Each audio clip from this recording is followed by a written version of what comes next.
about the virus's origins.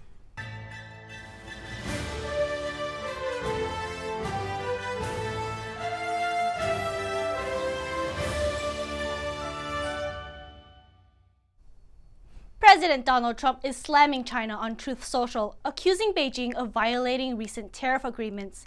In a Friday post, he hints that a tougher U.S. response may be coming. Trump didn't specify exactly how China broke the deal, but his accusations could complicate ongoing trade talks between the U.S. and Beijing. Just a few weeks ago, both sides agreed to lower tariffs. The U.S. cut duties on Chinese exports from 145% to 30%, while China lowered tariffs on American products from 125% to 10%. But despite the tariff agreement, both countries kept flexing their economic muscles. After lowering tariffs, China imposed new restrictions on rare earth magnets, key components used in American cars, semiconductors, and aircraft. Since China produces roughly 90% of the world's rare earth metals, this move caused setbacks for U.S. manufacturing. On the other hand, the U.S. tightened tech restrictions, blocking shipments of advanced semiconductors to China. The U.S. also stopped exporting aerospace parts critical to China's commercial aviation industry. All of this comes as Beijing ramps up efforts to become more economically self-reliant. On Friday, China said it's open to working with U.S. on rare earth exports, but it's unclear if that came before or after Trump's Truth Social post. And with tensions flaring, whether that offer still stands is unclear. The U.S. trade gap narrowed in April. According to the Commerce Department, the trade gap shrank by 46% last month. Imports fell by around $68 billion, while exports rose by around $6 billion. Most of the time in April, the U.S. imposed 145% tariffs on Chinese goods. Economists say businesses may take advantage of the 90-day pause on tariffs between the U.S. and China to boost their short-term imports. Still, there's some uncertainty. On Wednesday, a U.S. trade court temporarily blocked most tariffs on other countries. But a day later, a federal appeals court reversed that decision, keeping the tariffs in place for now. One of America's biggest chipmakers, Nvidia, is drawing scrutiny on Capitol Hill. The company is planning to open a new office in Shanghai. Now lawmakers from both parties are raising national security concerns, questioning whether it's wise to deepen ties with China. NTD's Melina Weisskopf has the story. An unlikely partnership on Capitol Hill, Republican Senator Jim Banks and Democrat Senator Elizabeth Warren. They're pressing American-based AI chipmaker Nvidia over its reported plans to start a research and development office in Shanghai, China. They wrote to CEO Jensen Huang, "It is troubling that American firms are helping the PRC build cutting-edge semiconductor capacity, which will aid the country's defense industrial complex and techno-authoritarian capacity." CEO Jensen Huang has long criticized the U.S. export controls of semiconductors, saying it threatens America's AI leadership and has caused Nvidia to lose significant market share. Nvidia's market share in China was about 95% 4 years ago. It's about 50% today, because of the limitations on the products that we sell. Regardless, the senators say the company's decision warrants serious review, asking a list of questions about plans for the center and whether Nvidia will receive benefits or support from the Chinese regime. Writing, the Chinese Communist Party has a long track record of military-civil fusion and mercantilist arm twisting, including forced technology transfers in exchange for market access and state-supported espionage against companies. The senators gave Huang until June 20th to respond to their concerns. Reporting from Washington, D.C., Melina Weisskopf, NTD News. WeChat, a Chinese social media app with over 1 billion users, is now under fire for allegedly helping fuel America's fentanyl crisis. North Carolina Congressman Jeff Jackson posted a video on Instagram this week, warning that drug traffickers are using the app to smuggle fentanyl into the U.S. The numbers are staggering. In 2023, 1 American died every 7 minutes from an opioid overdose, many linked to fentanyl. Let's take a look at part of the video Congressman Jackson shared on social media. And you have a major problem. Mexican cartels are using your app to clean their cash. They're arranging pickups, they're finding brokers in China to swap currency, they're moving billions across borders in money laundering, all with the help of WeChat. which has become the digital hub for fentanyl trafficking. You are now a core part of the business model that is killing thousands of Americans a month. The video is a follow-up to a letter that Jackson and 5 other state attorneys general sent to WeChat earlier this month. It demanded accountability from the company over concerns that fentanyl traffickers had been using the platform for money laundering. The letter cited several cases where WeChat was found at the center of fentanyl operations. WeChat is owned by China-based tech conglomerate Tencent Holdings. The Pentagon has identified Tencent as a Chinese military company operating in the U.S. Analytics firm Apptopia said in 2020 that WeChat had an average of 19 million daily active users in the U.S. The attorneys general gave the app until June 11th to respond to their concerns. WeChat's parent company, Tencent, says it's taking the fentanyl trafficking concerns seriously and is working with authorities to address the issue. A new COVID-19 variant has been identified in the U.S., linked to recent rise in cases in China. At the same time, the FBI is investigating what it calls a cover-up regarding the origins of COVID-19. NTD's Jason Blair has the details. FBI Director Dan Bongino posted on social media that the Bureau is, quote, actively investigating a possible cover-up of the origin of COVID-19. He posts, as we read and process reports of a new COVID strain emerging, I want you to know that we are actively investigating in multiple offices the cover-up of the origin of the COVID virus. You deserve answers. Bongino didn't name any specific entities or persons under investigation, and so far no formal announcement or other details have been released by the Bureau. NTD has reached out to the FBI for comment. The White House published a webpage in April titled Lab Leak: The True Origins of COVID. This site replaced the previous COVID.gov site. In 2023, then FBI Director Christopher Wray said that the Bureau made an assessment with moderate confidence that COVID most likely came from a lab incident in Wuhan, China. Chinese officials have continued to deny this. China announced last week that a new Omicron variant called NB181 is now the dominant variant spreading in the country. Also last week, the World Health Organization classified NB181 as a variant under monitoring, saying that it currently poses a low risk to public health. And U.S. cases for the new variant were first widely reported last week. The Centers for Disease Control and Prevention's airport screening program detected them in California, Washington State, Virginia, and the New York City area. This is according to the records posted by the CDC's airport testing partner, Ginkgo Bioworks. Reporting in Washington, D.C., Jason Blair, NTD News. Coming up, AI is opening new doors but also raising alarms. Lawmakers are moving to boost cybersecurity and tackle risks, especially from foreign actors like China. A new report exposing Chinese spying on American campuses. Students allegedly gathering intelligence for Beijing. How are Americans reacting? I think that it isn't our responsibility to give foreign nationals that could be working against us in near future clear education and lead above American citizens. And U.S. Defense Secretary Hegseth meeting Singapore leaders, pledging to counter China's aggression and bolster Indo-Pacific security. That's what we want. That's our overarching message here. We seek and we want peace and security and stability. That and more after the break here on China in Focus. Welcome back to China in Focus. I'm Alice Tang in for Tiffany Meyer. Artificial intelligence is driving innovation, but also being used by bad actors. Lawmakers want to regulate AI while boosting cyber defenses against foreign threats, including those from China. NTD's David Land reports from a Homeland Security hearing in California. On Wednesday, the U.S. House Committee on Homeland Security met at Hoover's Institution at Stanford University. Now they listened to expert panelists discuss the current landscape of cyber threats and how it affects the U.S. Consider this.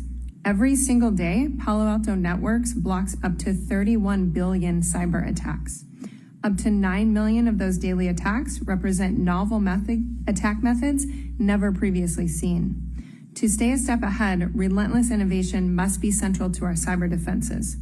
Innovation with AI at its core has the potential to disrupt the legacy status quo, the risks that our country faces. So we need that stable baseline. We need to raise the level of security all over. Attackers are still taking advantage of very easily known vulnerabilities that should be fixed. And I agree that both software vendors and others in the community, there needs to be some accountability mechanisms in place to ensure that we're delivering secure and safe software. Now, Silicon Valley was chosen as a place for the hearing because of the talent pool and innovation in the area. Now, the House committee, one of their highlights is making it more challenging and costly for hackers to hack. Well, CCP, Chinese Communist Party, spends a lot of money and resources on developing its cyber defense, but also its cyber offense. And their offensive capabilities against us are very good. We need to be focusing on our cyber defense to make sure that we can plug up our vulnerabilities. I think they're preparing for war. Yeah. The Chinese Communist Party is preparing for war in a number of ways, right? We see it with their massive buildup of their military forces, about a 44-fold increase. I know it may seem extreme to say this, but I believe that China is developing a first-strike nuclear capability against us. The increasingly burdensome, costly, and duplicative requirements placed on our innovators are stifling our innovation and hindering our national security. Instead, we must continue to explore technological solutions for regulatory compliance and ways that we as Congress can help deconflict and simplify cyber regulations. Lawmakers and panelists are trying to get the reauthorization of CISA 2015. This law encourages the sharing of cyber threat information between private entities and the government. In Stanford, California, David Lamb, NTD News. A recent report from the Stanford Review says the Chinese regime is running a sophisticated spying campaign at U.S. universities. Sometimes, the regime would incentivize students to gather sensitive information and send it back to China. What do everyday Americans think about the administration's move to revoke Chinese student visas? NTD Sam Wong hits the National Mall in D.C. to get their reactions. Are you aware of China's infiltration on American college campuses? Yeah, I am now. If you're going to come here and start doing bad things, planning bad things, get out of here. I'm not really aware of that, but I can see how it could possibly be done, in this day and time. I mean, I had heard of it. I mean, I think to me, if you come to America, you should accept our values and our idea, our way of life. Well, I know that a lot of funding that's going into universities and schools in the United States is coming from other countries. The main countries that funding is coming from is Russia and China. And that means that we're being infiltrated one way or another. Yeah, the Trump administration has announced that they're going to revoke all student visas for Chinese international students. What are your thoughts on that? I can't say I agree with that 100%. I think people should be vetted before they're allowed into the country. But once they are vetted and prove that they are not dangerous, that they should be able to stay. My opinion is, we have to protect our, national security. I mean, if they're going to be practicing communist things and spread communist propaganda, socialism, all that stuff, get rid of them. You're going to come here, you're going to follow our rules and laws. Simple.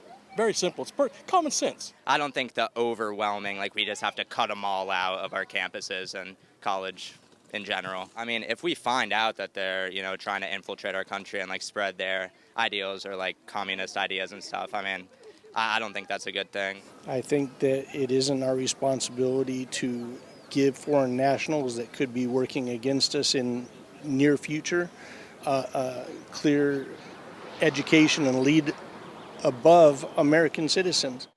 Defense Secretary Pete Hegseth met with Southeast Asian defense leaders in Singapore on Friday. He pledged to deter aggression from China and strengthen regional security. Let's take a closer look. The United States is committed to working with our allies and partners to deter aggression by Communist China in the Indo-Pacific. And we're doing this In particular, reestablishing deterrence through strength. By standing shoulder to shoulder with you, we will unite against those who threaten a free and open Indo-Pacific. Hegseth and French President Emmanuel Macron are among the world leaders, diplomats, and top defense officials in Singapore this weekend. They are attending a security forum that will focus on China's growing assertiveness, the global impact of Russia's war on Ukraine, and the flare-up of conflicts in Asia. The US and China are locked in a new arms race, and this one is all about speed. It's centered around hypersonic weapons, missiles that fly incredibly fast and can slip past even America's best missile defenses. If China gains the upper hand, it could put US security at serious risk. But the US is making moves of its own. For the first time in 50 years, the military has successfully tested a reusable hypersonic aircraft. NTD's Tiffany Meyer spoke with Rick Fisher, senior fellow at the International Assessment and Strategy Center, about the new breakthrough and the Golden Dome missile defense plan. Rick Fisher, thank you so much for joining us. Great to have you back on the show. Tiffany, thank you for having me back. Now, earlier this month, the U.S. military successfully completed test flights of a reusable hypersonic rocket-powered aircraft. This is the first such accomplishment in more than half a century. First, how significant is this development? Tiffany, this is quite significant. The test of a reusable hypersonic vehicle, although small and designed mainly to test the flight envelope, was able to fly beyond Mach 5, or at a hypersonic speed, and reach an altitude of over 101,000 feet. This is significant because the United States is entering the realm of near space combat.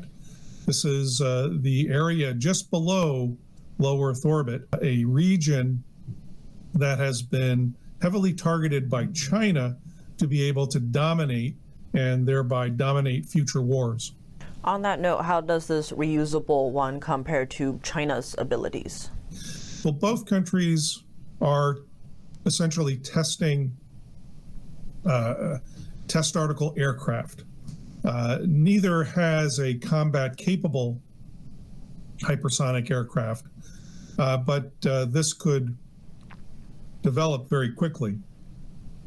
China has tested hypersonic speed, high-altitude test aircraft, and the American company that built the recent American test aircraft, Kratos Incorporated, also manufactures a neat unmanned fighter plane. So Kratos is quite well positioned to be the lead developer of a combat-capable hypersonic unmanned aircraft. Now, reports from 2023 say that this is an area China has been leading in. How was China able to get ahead, essentially, of the U.S. here? China simply identified near space as a realm that the People's Liberation Army had to dominate, and has been spending the last 25 years conducting great research and occasionally flying test aircraft. But China's investing not just in hypersonic speed near space aircraft, it's also investing in very low speed, very high altitude blimps or balloons to be able to carry payloads for dominating this region as well.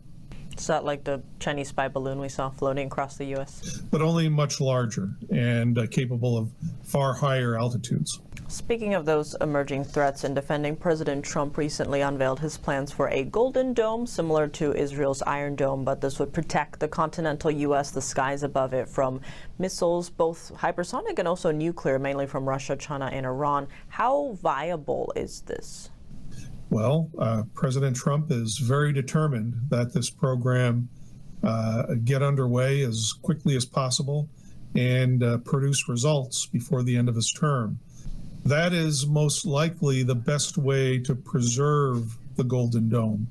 The Golden Dome is a great idea, but it's not necessarily accepted all around. With the Golden Dome, President Trump is upsetting and revising the basis of deterrence, moving away from the theories of mutual assured destruction in which the Soviets and the Americans and the Russians and the Americans and now the Chinese rely simply on the ability to destroy the other country in order to deter the first use of nuclear weapons. But now that China and Russia are allies and are combining their nuclear potential against the United States can either build 10,000, 20,000 nuclear missiles to deter the Chinese and the Russians, or we can invest in defensive systems, defensive missiles that will force Russia and China to also build defensive missiles, meaning less offensive missiles, and thus a new basis for strategic stability. And with all the areas covered today, any final thoughts you'd like to share? America's effort to invest in hypersonic combat platforms, near space combat platforms, is long overdue. And the recent tests of the Kratos-made hypersonic test, reusable hypersonic test plane is a laudable beginning for the United States, but much more effort is required. Rick Fisher, as always, thank you so much for joining us. Thank you, Tiffany. That's all for today's China in Focus. I'm Alice Tang in for Tiffany Meyer.